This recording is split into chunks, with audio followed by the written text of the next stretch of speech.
안녕하십니까. 데이터로 좋은 소를 만드는 농가 맞춤형 컨설팅 서비스라는 주제로 발표를 맡게 된 축산물 품질평가원 황희태 과장입니다.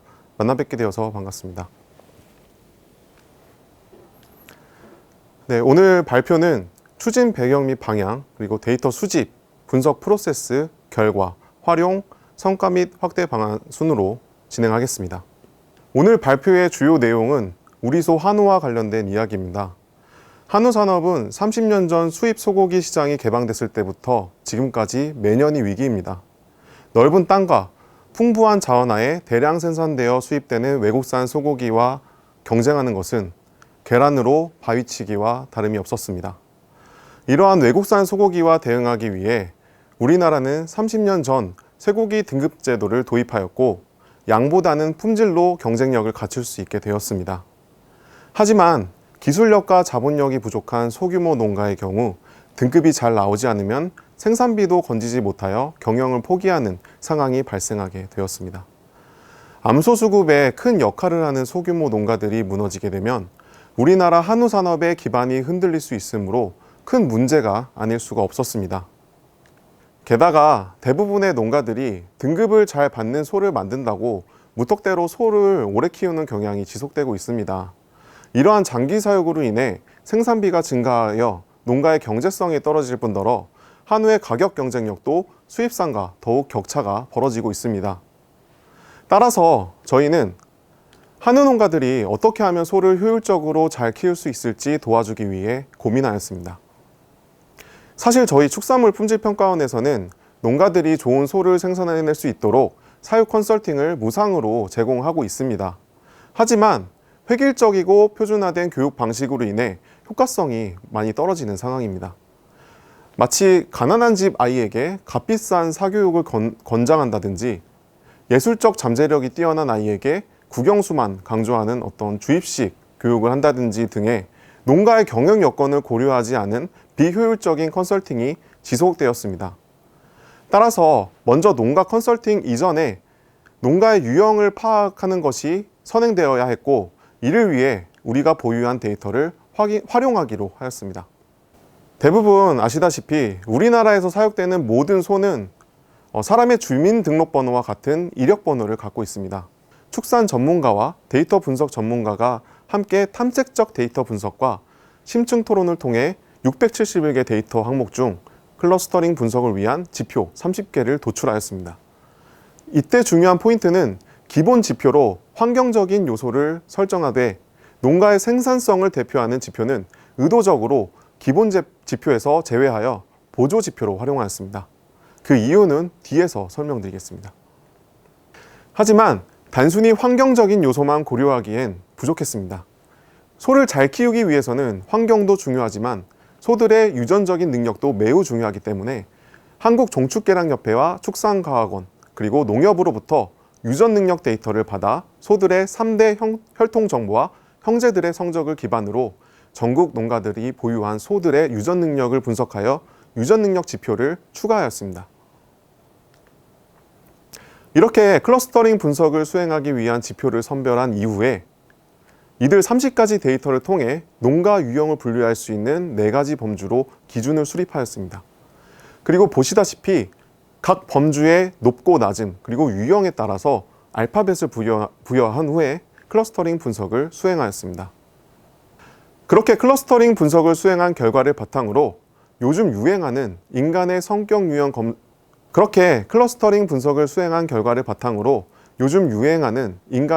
유형 검사인 MBTI 모델을 모티브로 카페TI 모델을 개발하였습니다. 참고로 KAPE, 카페라고 부르는데요. 저희 축산물 품질평가원의 영문 요약 이름입니다. 그리고 카페TI 모델에서 가장 빈도수가 많이 나타나는 6개 클러스터를 도출하여서 각 유형 안의 농가들에 대해 경제성 지표를 분석하여 선도농가와 취약농가를 구분할 수 있었습니다. 클러스터 분석 지표에서 의도적으로 경제적 지표를 제외함에 따라서 동일한 유형에도 우수농가와 취약농가가 나눠질 수 있게 된 것입니다. 이렇게 농가의 경영 환경과 유전 능력을 지표로 활용하여 클러스터링 분석을 완료하였고 이를 시각화하여 최종적으로 6개의 클러스터를 나누어 적합성을 검증하였습니다. 다음은 데이터 분석 결과를 활용한 사례입니다. 앞서 클러스터링 분석을 통해 분류한 6가지 유형의 특징을 농가들의 데이터를 통해서 분석한 후에 그중 가장 컨설팅이 필요한 1번과 4번 클러스터 유형의 취약 농가들을 선정하여 현장 컨설팅을 추진하였습니다.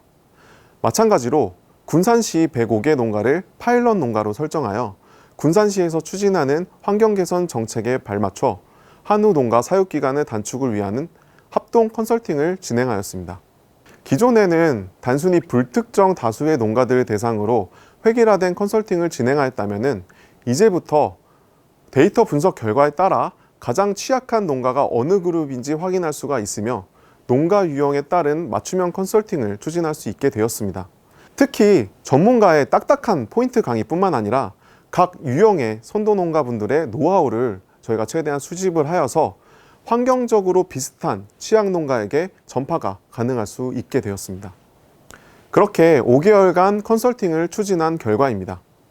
소득이 취약한 영세 한우 농가인 PNMS 성장사다리 농가와 성장 가능성이 높은 중규모 농가인 PNFO 그린날의 농가 대상으로는 등급 출연율을 높여서 소득을 높이는 방향으로 컨설팅을 추진하였습니다.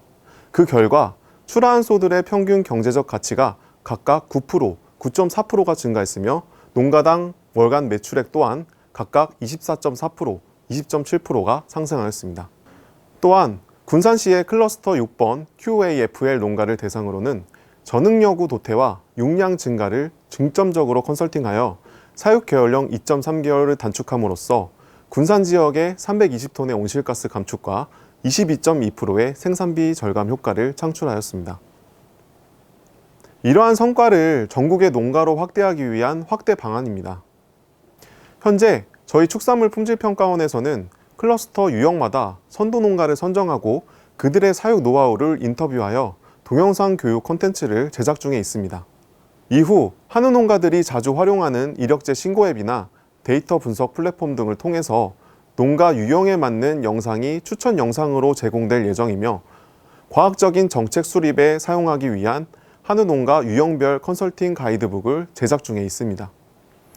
방금 언급한 플랫폼의 데이터베이스 또한 저희 기관에서 관리하고 있기 때문에 카페티아의 모델을 통계적으로 분류가 가능할 수가 있게 됩니다.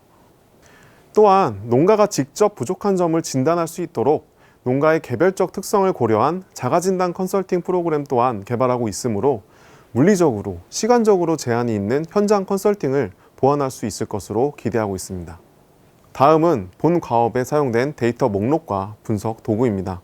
앞으로도 저희 축산물 품질평가원은 현장의 목소리를 반영한 혁신 서비스 제공으로 국내산 축산물의 경쟁력을 향상시키기 위해 노력하겠습니다. 감사합니다.